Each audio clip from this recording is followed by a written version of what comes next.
Assalaamu calaykum. Qisa diini ah oo mudan in lagu cibro qaato.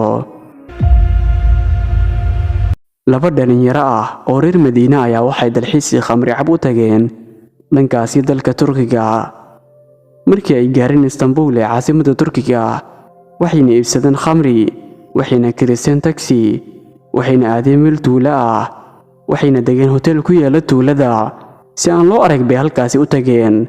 Markii ay hotelka galeen ayaa waxaa wareystay xafiiska aqbalaadda shaqaalihiisa nin ka mid ah, wuxuuna weydiiyey xageed ka timaadeen. Markaas bay ugu jawaabeen waxaan ka nimid magaalada Madiina ee Almunawwara. Markaas buu ninkii shaqaalaha aad ugu farxay, wuxuuna siiyey howl dhan halka uu ka kirayn lahaa hal qol, asagoo ku karaameynaya dadka ka yimid magaaladii nebigeena naxariis iyo nabadgelyo korkiisa ha ahaatee. Wiilashii howlkoodii bay tageen, halkoodii bay ku dhafreen oo ay ku camreen khamrigii. Markaasay sarqaameen, mid baa aad u sii wareeray, midna kan kale wuu dhaamaaba xoogaa. Kadib waxaa si lama filaan ah albaabka loogu soo garaacay. Markay saacadu tahay 4:00 arooriyo,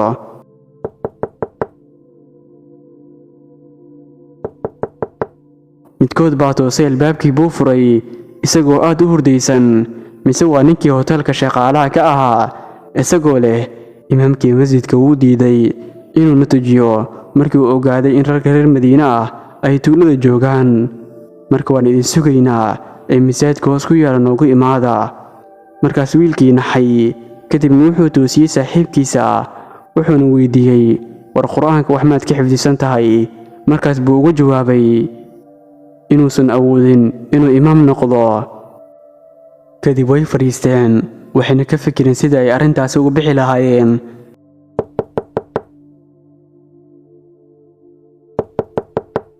Mise mar labaad baa waxaa albaabkii soo garaacay ninkii shaqaalaha ahaa, wuxuuna yidhi maxaa dhacay, waan idin sugaynaa intuusan waagu baryin ee soo dhaqsada. Markaasay qubaysteen oo dharka iska beddeleen oona soo aadeen masjidkii. Mise masjidka wuxuu buux dhaafay sidii maalin Jimco ah. Markaas dadkii oo dhan baa salaamay. Midkood baa imaamkii noqday markii uu salaadii xirtay oo uu bilaabay faatixadii oo uu marayo dhammaadka.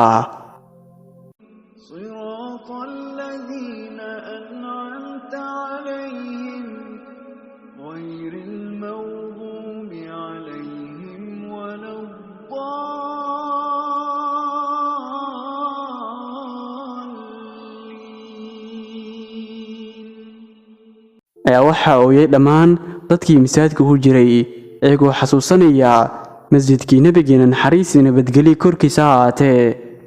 Markaas wiilkii imaamka ahaa la ooyay. Kadib qulwalla baan akhriyay, labadaasi bas baan ku tujiyey dadkii. Taasina waa sababta Alle subxaanahu wa tacaala uu ku hanuuniyey labadii wiil. Markii hore waxay magaaladooda ay ugu soo tageen oo ay meeshan u imaadeen ayaa waxay ahayd inay khamri iyo faaxisho ay ku sameeyaan, balse Ilaahay baa hanuunka hayee meesha bay ku soo hanuuneen labadii wiil. Wiilkii imaamka ah hadda waa sheekh weyn. Markii nabigeena Muxamed sallallahu calayhi wasallam oo gaaray sidratul muntaha ayaa Allah subxaanahu wa tacaala u waxyooday, Muxamedow madaxaada kor u qaad oo wax weydiiso waan ku siinayaa.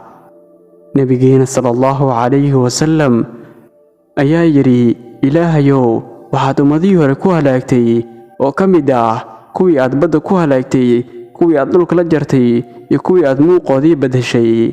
Ee Ilaahayow ummadayda sideed ka yeelaysaa? Allah subxaanahu wa tacaala ayaa ugu jawaabay, waxaan ku soo dejinayaa naxariistayda, dembigoodana dembi dhaaf baan ugu beddelayaa. Kii i baryana waan siinayaa, kii i tala saartana waan kaafinayaa, kii macsi sameeyana adduunka ayaan ku asturayaa. Maalinta qiyaamaha shafeecadaadana waan ka aqbalayaa.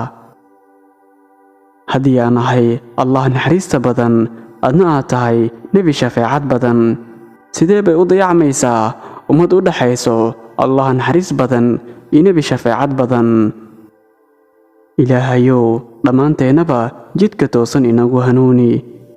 Aamiin yaa Allah. waxaynu soo gaarnay gabagabadii muuqaalka.